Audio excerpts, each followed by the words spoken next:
Assalamualaikum warahmatullahi wabarakatuh. Perkenalkan, nama saya Amun Anggreni Putri dari kampus Universitas Mercu Buana dengan NIM 4119120013. Ya, kali ini saya akan menyampaikan tentang materi yaitu analisa struktur 1 untuk Fakultas Teknik Sipil. Nah, sebelum itu kita akan ada penjelasan di beberapa dari saya. Jadi, analisa struktur itu adalah perhitungan untuk menghitung suatu struktur dalam yang akan kita bangun, dalam gambar yang akan kita bangun atau yang kita rencanakan. Nah, untuk penghitungan analisa struktur ada 3 cara, yaitu yang pertama adalah menggunakan metode konsisten deformasi, kemudian ada juga menggunakan metode integrasi, dan ketiga ada menggunakan metode conjugate beam. Nah, sebelum itu kita tahu kalau materi analisa struktur itu ada statis tertentu dan ada statis tak tentu. Nah, biasanya untuk statis tertentu kita biasanya bisa menggunakan materi dengan metode sistem persamaan linear biasa. Nah, di sini kita akan membahas tentang perhitungan analisa struktur menggunakan metode conjugate beam. Kita di sini, saya akan perkenalkan nama saya, kemudian, kita pertama kali yaitu akan menggambar sebuah, kita ulangi, maaf. Untuk ini adalah kita perhitungan analisa struktur menggunakan metode conjugate beam. Kemudian kita gambarkan untuk, ini adalah salah satu contoh. Kita akan mengambil batang yang memiliki ikatan pengikat sendi dan roll dan sendi. Kemudian bebannya di sebelah kanan, yaitu bebannya 4 ton. Kemudian kita beri nama untuk di titik yang ada rollnya, yaitu titik A. Kemudian di sendi, yaitu kita beri nama titik C. Kemudian kita beri yang titik pada titik beban atau tumpuannya, tekanan dari atasnya bebannya, yaitu titik B sebesar 4 ton dengan jarak untuk sendi, untuk roll ke sendi yaitu 5 meter, kemudian dari sendi ke beban yaitu 2 meter. Next, pertama kali langkahnya yaitu kita mencari reaksi tumpuan. Apa sih reaksi tumpuan itu? Kita ada yaitu hukum Newton ya. Nah, jadi ini adalah sigma M sama dengan 0. Nah, sigma M itu apa sih? Momen pada titik C. Kita cari dulu di titik C, beban yang tadi. Nah, apabila kita mencari titik C atau beban, berarti yang kita cari adalah, kita lihat selain titik C. Nah, di sini selain titik C, berarti kita punya FA. Nah, FA itu adalah gaya. Kita bisa lihat lagi untuk di titik A itu adalah ada yang namanya, kita tulis di sini.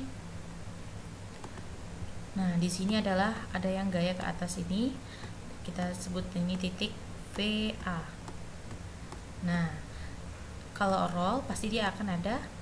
Nah, ada yaitu untuk gaya secara horizontal. Kalau ini adalah gaya secara vertikal A, kemudian ini adalah gaya horizontal horizontal A.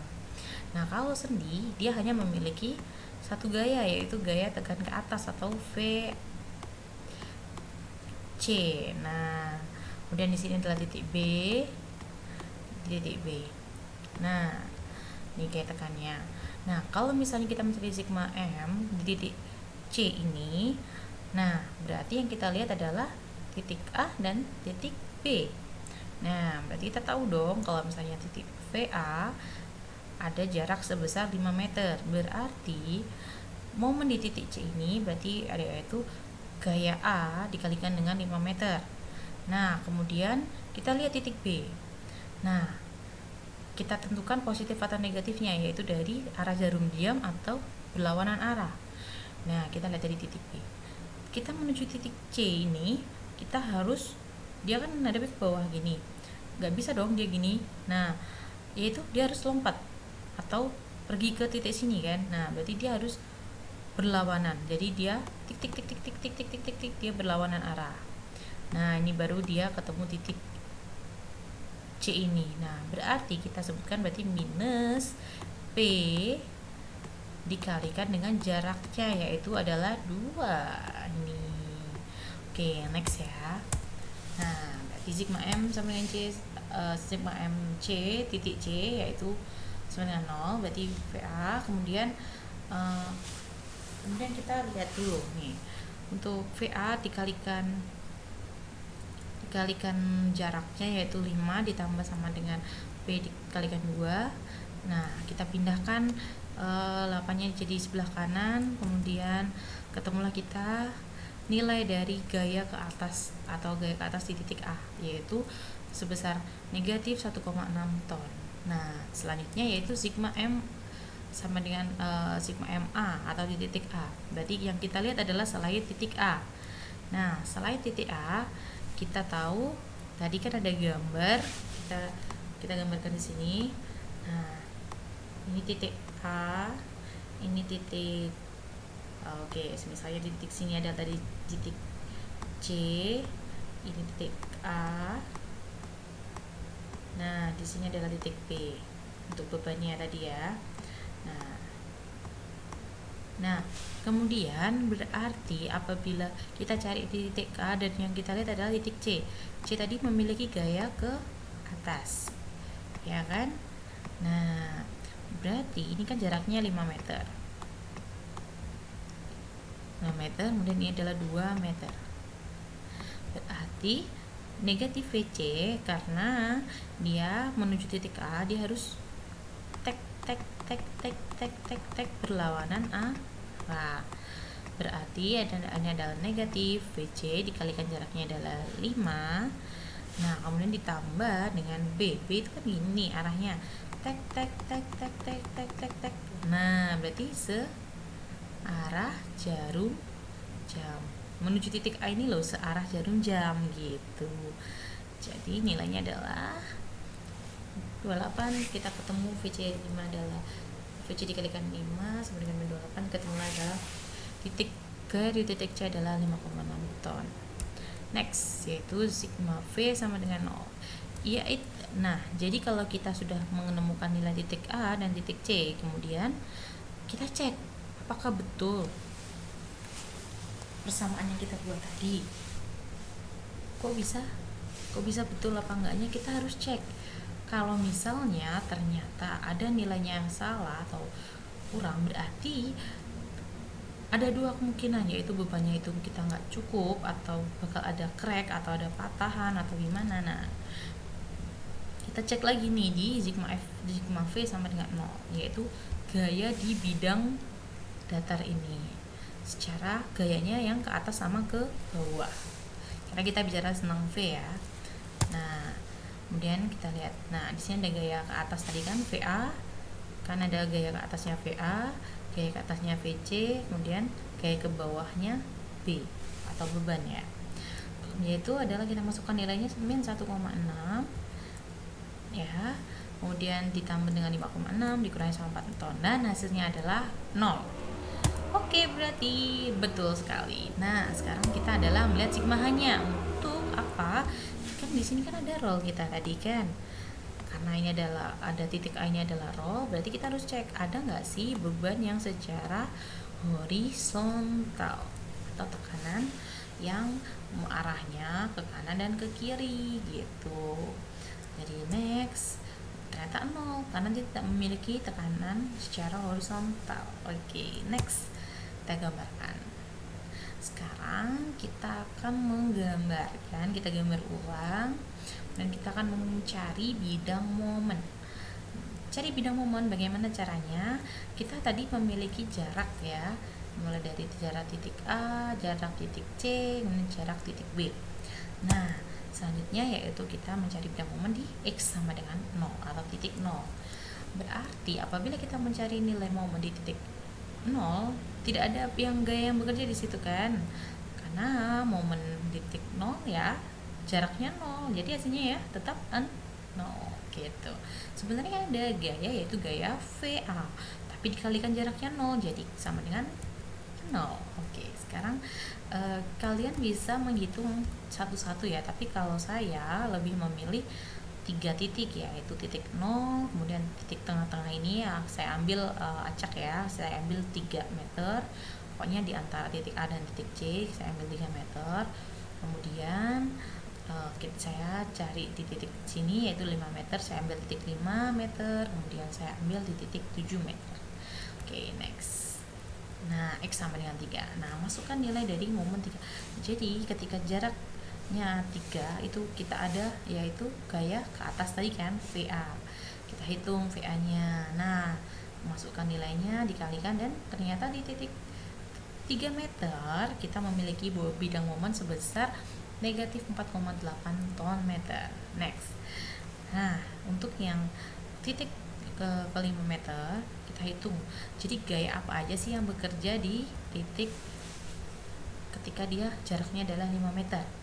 Nah, sebenarnya di sini ada, berarti kan gaya yang bekerja yaitu gaya VA. Oke. VA dengan jarak berapa? 5. Terus kemudian ditambah lagi dengan titik C, karena titik C ada gaya ke atas. Jadi gaya ke atasnya VC kemudian dikalikan sama jarak.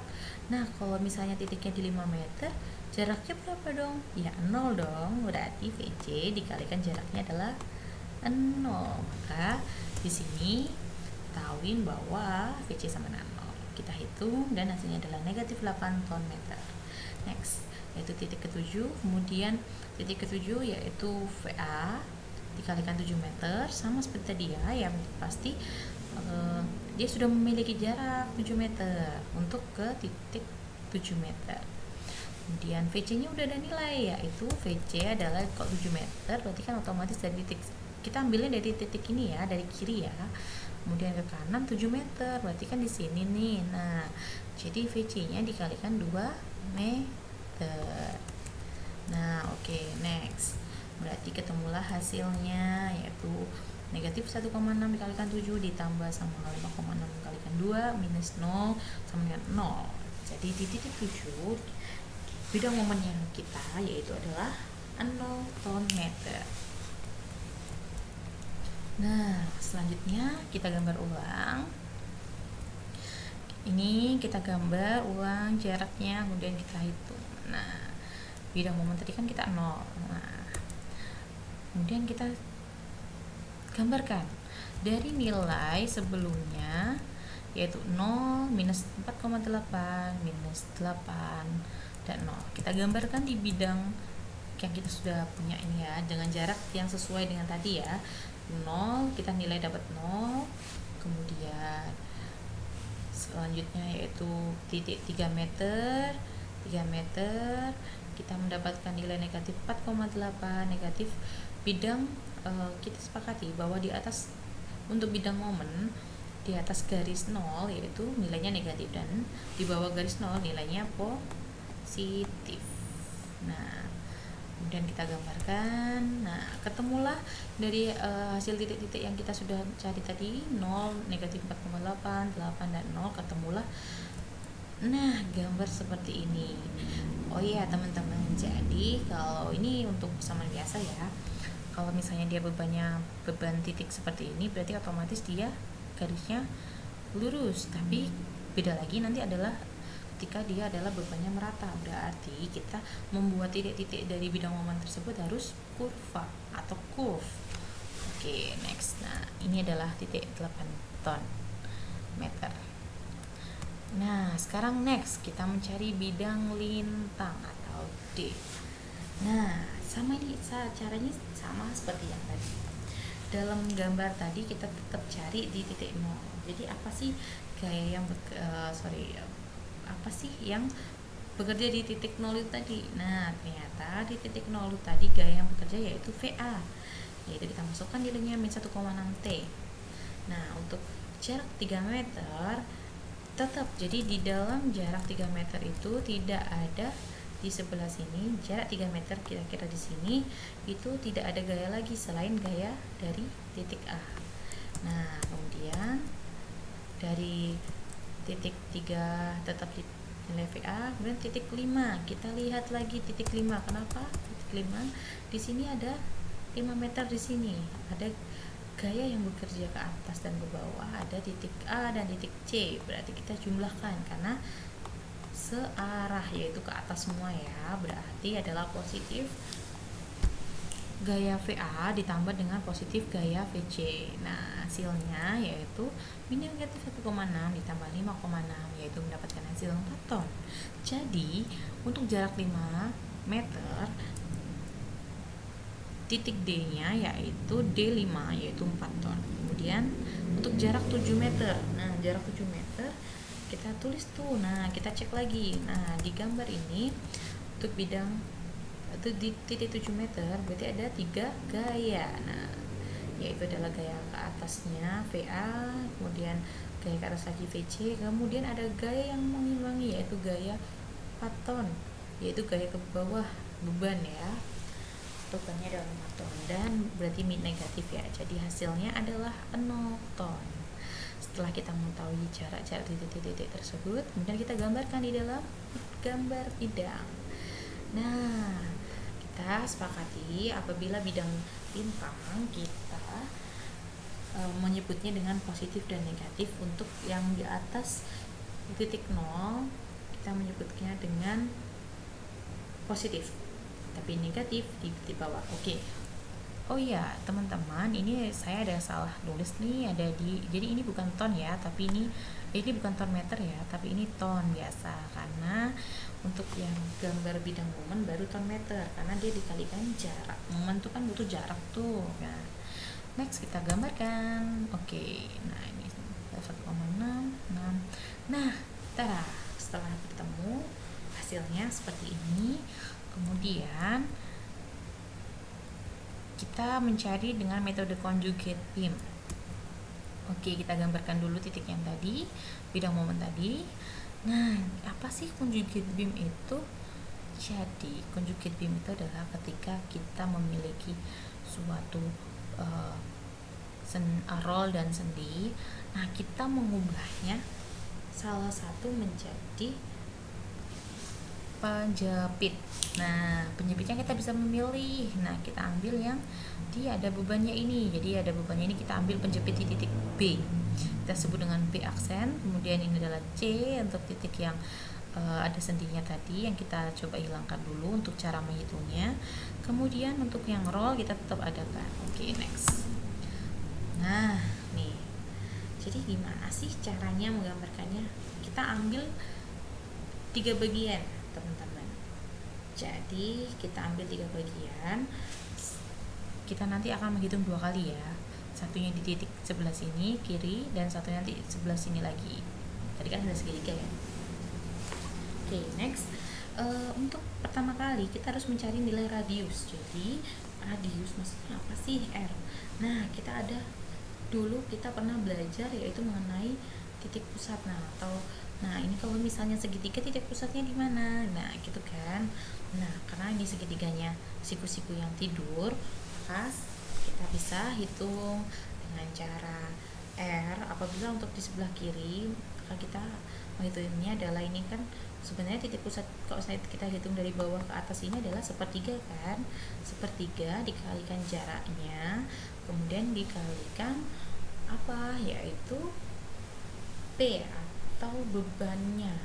Di sini kan bebannya cuma 1, berarti kita kalikan dengan P-nya 4. Kemudian jaraknya kita ambil dari jarak bebannya menuju ke titik yang terakhir ini, ke C.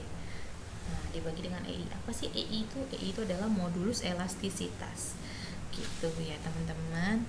Oke, next. Nah, next itu adalah rumus dari untuk mencari R yang sebelah kiri dan sebelah kanan. Nah, next kita akan menghitung dari free body yang kita ambil tadi titik A dan C. Kemudian untuk mencari radius pertama kali, untuk radius 1 yaitu nah, begini. Ini tadi kan kita sudah cari nih R-nya, nilai R-nya. Nah, R-nya adalah untuk yang ini kan 2/3 dari X. Nah, dan kita cara menghitungnya yaitu setengah dikalikan jaraknya, jarak dari yang total keseluruhan. Tadi kan jaraknya untuk yang kiri adalah 5 meter. Kemudian P P nya adalah bebannya cuma ada satu, yaitu 4 ton. Kemudian jarak dari beban yang tadi, jarak menuju titik C, yaitu 2 meter. Kemudian dibagi dengan modulus elastisitas. Nah, kita ketemu R1 nya yaitu 20 EI. Next, kita menghitung yaitu VA di titik A, kemudian sama dengan sepertiga dikalikan. Kenapa kok sepertiga? Oh iya, karena tadi adalah titik pusatnya di sepertiga jari-jari. Nah, sepertiga dari titik pusat atau R tadi titik R, sepertiga R1 sama dengan nilainya adalah sepertiga dikalikan R-nya. R1 tadi kita udah ketemu ya, kalau misalnya R1 itu adalah 20 EI. Nah, kemudian ketemulah VA-nya. VA aksen menggunakan metode conjugate beam yaitu 20/3 EI. Next, ketemulah kita adalah putaran sudutnya. Putaran sudutnya yaitu 20/3 EI. Jadi putaran sudut di titik A adalah 20/3 EI. Itu nilainya positif, berarti di titik putaran sudutnya itu yaitu dia searah jarum jam ya teman-teman. Terus kemudian next, di titik C. Nah, kita di titik C tadi kita menggunakan negatif karena kenapa? Karena di titik C tadi kita kan dari kiri ke kanan nih. Nah, berarti titik C nya negatif, berkurang 2/3 gitu. 2/3 dikalikan R1 sama dengan min 2/3 kalikan 20/EI. Nah, kita ketemu yaitu VC nya yaitu 40/3 EI. Tapi nilainya negatif, berarti apa? Putaran sudutnya yaitu berlawanan arah jarum jam. Oke. Next. Nah, sekarang kita menghitung tuh yang titik yang ada penjepitnya. Nah, ini sama ya teman-teman. Jadi kita cari R. Nah, untuk R ini. Oke, next. Nah, kita nih. Jadi untuk R2 nilai rumusnya sama ya teman-teman, kayak yang cari tadi ya. Setengah dikalikan jaraknya dikalikan P. Untuk P X ini adalah ketentuannya sesuai dengan bebannya ya. Jadi bebannya adalah 4 ton dengan jarak 2 meter yaitu 8 EI. Kemudian jaraknya, ini R2 kan jaraknya cuma 2 meter tuh ya kan, karena ini 5 meter. Kemudian ditambah yang ini kan sebelah sininya adalah 2 meter. Berarti kita hitungnya ini adalah 2 meter. Nah, kita lagi ngitung R2 ini. Nah, berarti 8 EI. Kemudian VB-nya kita tahu. Kita kan mau cari titik B nih, karena titik B tadi di ujung sebelah sini kan beban. Nah, belum tahu kan. Berarti gimana sih caranya hitung VB? Nah, kita bisa tahu dong VB itu dapat nilai dari apa? Titik ini, ya kan? Dari titik C, ini kan dari titik C ya. VC kita gambarkan di sini VC. Nah, VC ini dikurangi adalah ini, baru ketemu ini apa aja di R-nya R2 kan, baru ketemu nilai titik B-nya. Kemudian VB aksen kita tahu hasilnya tadi yaitu VC-nya min 40 dikurangi dengan R2-nya adalah R2-nya adalah ini 8 EI. Kemudian kita samakan penyebutnya jadi 3 EI. Kemudian nilainya adalah min 40. Nah, jadi ketemunya adalah ini VB aksen sama dengan min 64/3 EI. Jadi kita tahu putaran sudut di titik B ini adalah negatif. Jadi negatif adalah berlawanan arah jarum jam. Kemudian kita mencari bidang apa untuk lendutannya sekarang. Nah, gimana sih lendutan? Jadi kita kan tahu nih ada garis. Kemudian di sini ada titik. Di sini ada titik. Di sini ada titik. Di sini ada titik. Nah, tadi kita gambarkan bahwa di sini tadi ada nilainya kan. Nah, ternyata di titik ini itu ada lendutan, teman-teman. Di titik yang ada nilai ininya. Karena dia hanya diikat di sebelah sini kan. Nah, berarti kita bisa gambarkan tuh seperti ini. Tek tek tek tek tek tek. Nah, tek tek tek tek. Nah, ini di sini nih. Nah, di sini nih sebenarnya adalah titik lendutannya. Karena bebannya di sini tidak ada penyangganya ke atas gitu. Di sini adalah titik lendutannya. Nah, ini bisa disebut dengan lendutan YB. YB, kita sebut dengan YB aksennya. Nah, di sini kita cara nyarinya bagaimana sih? Ini kan kita berarti cari di momen titik B, yaitu caranya titik B ini, titik yang C ini tadi dikalikan jaraknya ini sama kayak cari yang di atas ini, cuma dikalikan apa teman-teman?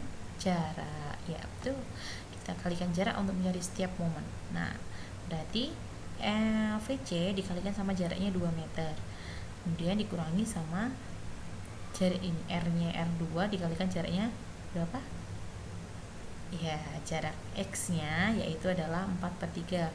Karena kenapa? Di sini adalah jarak ini sampai sini adalah, ini kan jaraknya 2 meter teman-teman. Nah, tapi untuk segitiganya tadi, ini berarti kok sebelah sini sebelah kanan tuh 2/3 dikalikan jaraknya, jadi sama dengan 4/3. Nah, kemudian baru ketemulah angka yang ada di papan ya, jadi nilainya yaitu min 80/3 EI dikurangi 32/3 EI. Jadi nilai MB aksen sama dengan negatif 112 dibagi 3 EI. Nah, ketemulah yaitu lanjutannya di sini. Di sini berarti kita memiliki titik lanjutan ke bawah ya teman-teman. Kenapa tadi saya gambarkannya ke bawah? Karena secara logika saja di sini ada tumpuan nih, ada tumpuan. Nah, sedangkan di sini kosong. Sebagai contoh yaitu di balkon ya, balkon. Nah, kosong nih. Nah, berarti di sini adalah titik lanjutannya, berarti negatif, nilainya adalah di sini adalah negatif 112/3 EI. Oke. Selesai teman-teman. Nah, jadi kita mengetahui bahwa nilai lanjutan di titik B yaitu 112/3 EI. Kemudian untuk putaran sudut di titik A yaitu 20/3 EI. Untuk putaran sudut di titik B yaitu min negatif 64/3 EI. Kemudian putaran sudut di titik C di beban tadi yaitu adalah negatif 40/3 EI. Oke, sekian dari saya, penjelasan dari saya. Untuk apabila ada pertanyaan dan kurang jelas, mohon maaf atas kekurangan. Dan terima kasih